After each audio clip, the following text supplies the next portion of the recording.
तो कैसे हैं आप लोग? नेट JRF हिस्ट्री में आपका एक बार फिर से स्वागत है।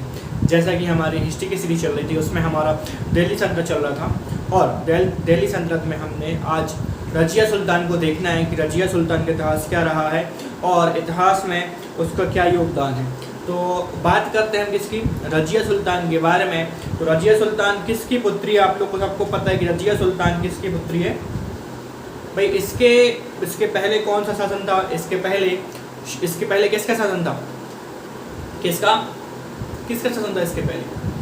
शाह फिरोज का शासन था। और उसकी जो पत्नी है तुर्कान, उससे क्या जनता बहुत परेशान हो गई थी।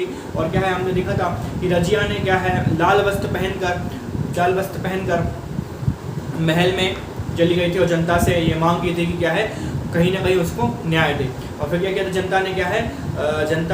जनता ने मिलकर क्या है तुर्कान और जो फिरोज शाह है उस पर क्या है उनको क्या है बंदी बनाकर रजिया को बंदी पर बैठा दिया था। ठीक है, तो ये था रजिया के बारे में। तो रजिया की प्रारंभिक अगर हम जानकारी की बात करें तो रजिया की हमें सबसे पहले तो हम ऐतिहासिक स्रोत की बात करते हैं कि ऐतिहासिक स्रोत कौन कौन से हैं, ऐतिहासिक वो सोर्स कौन से हैं जिससे हमें रजिया के बारे में जानकारी मिलती है। तो अगर सबसे पहले हम बात करें कौन से ऐतिहासिक स्रोत की, तो तबकात नासरी 13वीं शताब्दी की बुक है। किसकी? 13वीं शताब्दी की बुक है। किसने लिखा है? मिन उल सिराज ने लिखी। किसने लिखी है? मिनहाज। किसने लिखी है? मिनहाज सिराज ने लिखी है, फारसी भाषा में लिखी है। ये तो पहली बुक है। दूसरी भाषा क्या लिखा है? दूसरी जो बुक है वो कौन सी है? पहली बुक कौन सी है? तबकात नासरी किसने लिखी है? मिनहाज सिराज ने लिखी है फारसी भाषा में।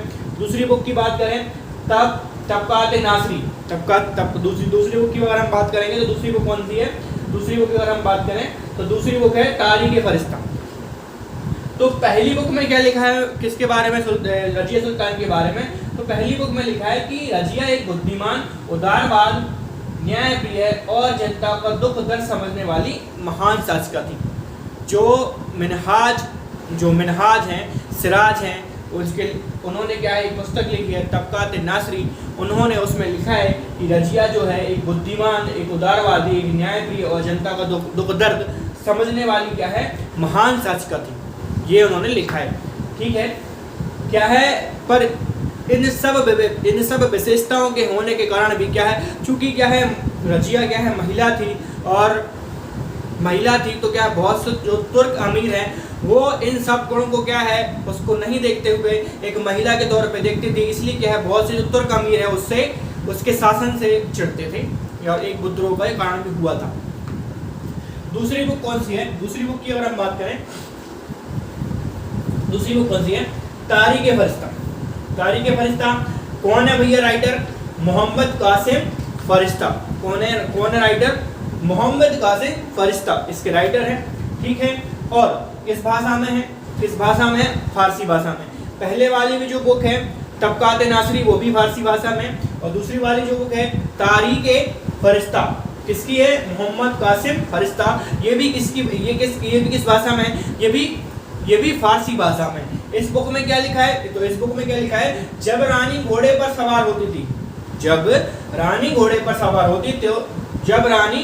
सवार होती थी तो अमीर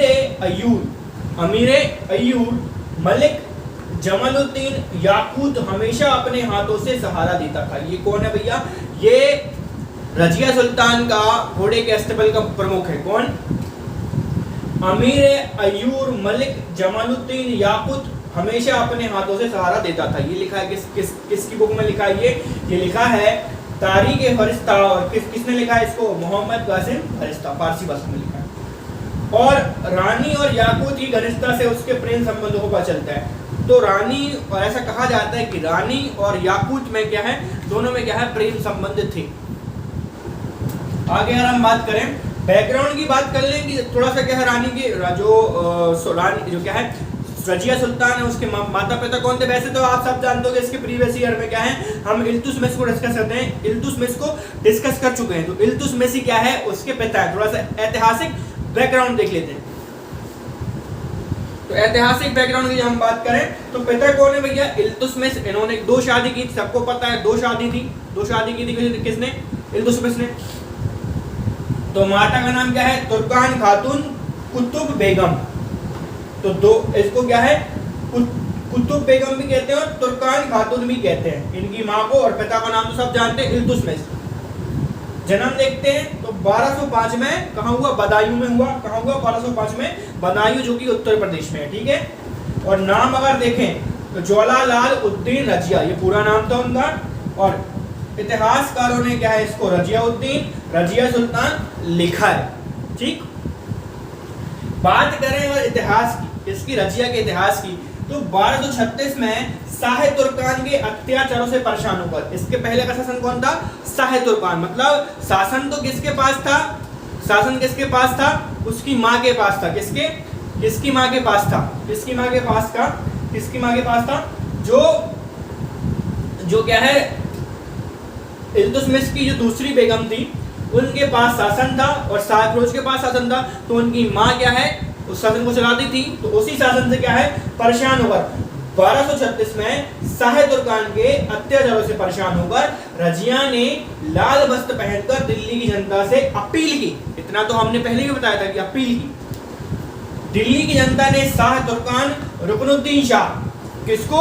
रुकनुद्दीन फिरोज शाह को बंदी बनाकर और रजिया को गद्दी पर बैठा दिया। तो जनता ने क्या किया? जो रुकनुद्दीन फिरोज शाह है उसको और उसकी माँ कौन? शाह तुर्कान को, दोनों को बंदी बनाकर जेल में डाल दिया। और क्या है, दिल्ली की गद्दी पर किसको बैठा दिया? रजिया सुल्तान को, ठीक है। 10 नवंबर 1236 को रजिया का राज्याभिषेक हुआ। कब? 10 नवंबर 1236 में। कब? 10 नवंबर 1236 में रजिया का क्या हुआ? राज्याभिषेक हुआ। पहली महिला मुस्लिम शासिका थी ये, है ना। उम्मदत उल निस्वान की उपाधि उसको मिली है। किसको? रजिया सुल्तान को। और जब पदों में क्या प्रतिष्ठा में वृद्धि बढ़ गई तो ये क्या करती थी भाई? पुरुषों के जैसे कपड़े पहनकर क्या है, अपने जितने भी मतलब जो राजगद्दी पर उस पर बैठती थी। और पर ये जो बात है, पर क्या है, जो अमीर तुर्कों को पसंद नहीं आई कि रजिया क्या है, एक महिला है और वो तुर्कों जैसे, मतलब जो तुर्क पुरुष हैं उनके जैसे क्या है वस्त्र पहनती है और क्या है जो राज दरबार को चलाती है। तो ये सब बातें अमीर तुर्कों को पसंद नहीं आई। और यही सब बातें पसंद नहीं आई तो क्या होगा? अमीर तुर्कों व प्रधानमंत्री निजामुल जुनैद, अमीर तुर्कों और प्रधानमंत्री कौन? निजामुल जुनैद को रजिया का साधक बनना पसंद नहीं था। ये सब चीजें थी कि भाई रजिया एक तो कपड़े भी पहनती थी और क्या है वो महिला थी। ये दोनों कारण से क्या है, जो प्रधानमंत्री था कौन? निजामुल जुनैद और तो तुर्क अमीर, उनको क्या है रजिया का शासन बनना पसंद नहीं था। उन्होंने क्या है एक संघ बनाया। किसने? अमीर तुर्कों ने और निजामुल जुनैद, जो कि क्या है प्रधानमंत्री था, उन्होंने क्या एक संघ बनाया, ठीक है। संघ कौन कौन सा बनाया? जो बदामियों का इक्तावार है, ठीक। बदामियों का इक्तावार, उसका नाम क्या है? मलिक एजाउद्दीन मोहम्मद सालारी, ये ठीक। ये 3 संघ बनेंगे यहाँ पर। कौन को कितने संघ बनेंगे? एक तो बदामियों का जो इक्तावार रहेगा। इक्तावार का मतलब क्या होता है? वहाँ का प्रमुख, मतलब संभालने वाला वहाँ को, ठीक है। इक्तावार हो गया कहाँ का? बदामियों का। और दूसरा कहाँ हो गया? मुल्तान का। और तीसरा हो गया लाहौर का। तो ये 3 संघ बने हैं। तो सबसे पहले हम बदामियों का इक्तावार देखेंगे। कौन है? तो मलिक एजाउद्दीन मोहम्मद सालारी, ये हो गया बदामियों का इक्तादार। मुल्तान का इक्तदार देखेंगे तो मुल्तान का इक्तदार कौन है? कबीर खां अयाज, ये हो गया मुल्तान का। लाहौर का इक्तदार देखेंगे तो मलिक अलाउद्दीन थे। ये तीनों ने मिलकर क्या है एक संघ बनाया और रजिया के खिलाफ क्या है विद्रोह करने के लिए उतारू हो गए। इन सब ने रजिया के खिलाफ विद्रोह करना शुरू कर दिया या षड्यंत्र रचना चालू कर दिया, मतलब जिससे क्या है रजिया को गद्दी से आसानी से हटा जा सके। वहां पर दिल्ली सल्तनत थी, ठीक। जिसमें लाहौर के इक्तावार मलिक अलाउद्दीन की मृत्यु हो गई, ठीक। अब मतलब क्या है, लाहौर के जो इक्तादार थे मलिक अलाउद्दीन की मृत्यु हो गई, ठीक है। अब क्या होता है, सभी विश्वासघातों को हटाकर अपने जो ईमानदार हैं उनको क्या है नियुक्त किया रजिया सुल्तान। रजिया को इसकी भनक हो गई थी, क्या है उसके प्रति षड्यंत्र रचा जा रहा है। तो जैसे ही क्या है लाहौर में इक़्तिदार मलिक अलाउद्दीन की मृत्यु हुई, उसके बाद उसने सभी विश्वासघाती को हटाकर अपने विश्वास पात्र आदमियों को नियुक्त किया। ठीक है, लाहौर इक़्तिदार कबीर खां अयाज, बंदायूं के इक़्तिदार कौन मलिक याकतुद्दीन, और भटिंडा के इक़्तिदार कौन है मलिक अल्तुनिया।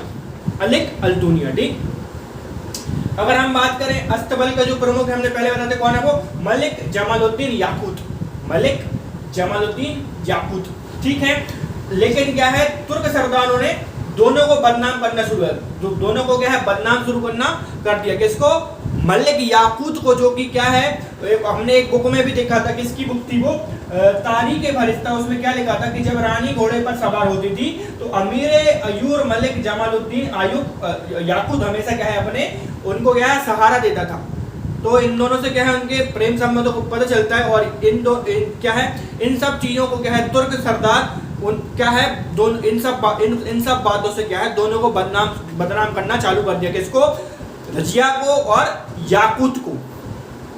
ठीक, उसके बाद क्या है लाहौर, अब देखो क्या है एक बार तो क्या है मतलब एक बार जब क्या है किसी के प्रति विद्रोह होता है तो दोबारा भी विद्रोह हुआ, मतलब दोबारा भी विद्रोह किया किन्होंने, जो इक़्तिदार लाहौर के हैं, जो इक़्तिदार भटिंडा के हैं, उन्होंने क्या फिर से क्या है विद्रोह किया। किसके खिलाफ? रजिया के खिलाफ। तो लाहौर और भटिंडा के इक़्तिदार दोनों ने मिलकर लाहौर और भटिंडा के इक़्तिदार दोनों ने मिलकर क्या किया? फिर से विद्रोह किया। तो लाहौर का कौन है भैया? लाहौर का इक़्तिदार कौन है? कबीर खां अयाज उसने, और भटिंडा का कौन है भैया? भटिंडा का है मलिक अल्तुनिया। दोनों ने क्या है मिलकर फिर से रजिया के खिलाफ विद्रोह किया। ठीक है, अब क्या होता है कि विद्रोह को दबाने के लिए रजिया क्या है स्वयं, विद्रोह को दबाने के लिए रजिया स्वयं कहाँ गई? रजिया स्वयं कहाँ पर गई? रजिया स्वयं गई कहाँ पर? भटिंडा के लिए वहां कूच किया। अब जैसे ही भटिंडा के लिए कूच किया वहां पर यहाँ क्या हुआ? जैसे यहाँ से क्या रजिया निकली तो तुर्क सरदारों ने क्या है रजिया के विश्वास पात्र जिससे उसके मतलब ऐसी हवा उड़ी थी कि प्रेम संबंध चल रहे हैं, मलिक याकूत की हत्या करवा दी। क्या गेम खेला है? यहाँ से रजिया कहाँ निकली? भटिंडा के लिए, और उसकी गैर मौजूदगी में उसके विश्वास पात्र एक तरह से हम कहें प्रेमी याकूत को अमीर तुर्कों ने क्या है हत्या करवा दी उसकी। ठीक है, और अगर हम बात करें फिर रजिया का मुकाबला, रजिया कहाँ गई थी मुकाबला करने के लिए? भटिंडा। तो भटिंडा में क्या है रजिया युद्ध में हार गई और उसे बंदी बनाकर जेल में बंद कर दिया। अब जैसे ही यह खबर कहां पर? अमीर तुर्कों को मिली, मतलब कहां? दिल्ली में मिली। तो यह समाचार मिलने पर क्या है दिल्ली सरदारों ने क्या है रजिया के जो भाई बहराम शाह उसको क्या है गद्दी पर बैठा दिया। समझ पा रहे? उसको गद्दी पर बैठा दिया। बहुत बढ़िया। उसके बाद क्या होता है कि बहराम शाह ने सभी विश्वासघात को हटाकर विश्वास पात्र को उच्च पद दिए। भैया जो रजिया ने जो नियुक्त किए थे मतलब अपने विश्वास पात्र आदमी, अब क्या है राजा कौन बना है? उसका भाई बहराम शाह। तो बहराम शाह भी तो अपने विश्वास पात्र आदमी को उच्च पद देगा ना। तो वैसे ही किया बहराम शाह ने। तो बहराम साहब ने क्या किया है ना, सबको क्या है उच्च पद दिए। लेकिन भटिंडा का जो इक़्तिदार कौन? मलिक अल्तुनिया को कोई भी पद नहीं दिया। समझ पा रहे हो? विद्रोह किसने किया था? भटिंडा के मलिक अल्तुनिया। लड़ाई करने कौन गई थी? रजिया। तो इसी को ही क्या है भटिंडा के मलिक अल्तुनिया को कोई भी पद नहीं दिया। किसने? बहराम शाह ने। और यही क्या हुआ दोनों को रिश्ते खराब हुए। किसके? बहराम शाह के और जो भटिंडा का इक़्तिदार है अल्तुनिया के, दोनों के संबंध यहीं पर खराब हुआ है। क्यों? क्योंकि बहराम शाह ने सबको उच्च पद दिए और सबको उच्च पद पर नियुक्त किया, पर जो भटिंडा के इक़्तिदार है अल्तुनिया उसको कोई भी पद नहीं दिया, और इससे क्या है दोनों के बीच में रिश्ते खराब हुए। दोनों के बीच में रिश्ते खराब हुए।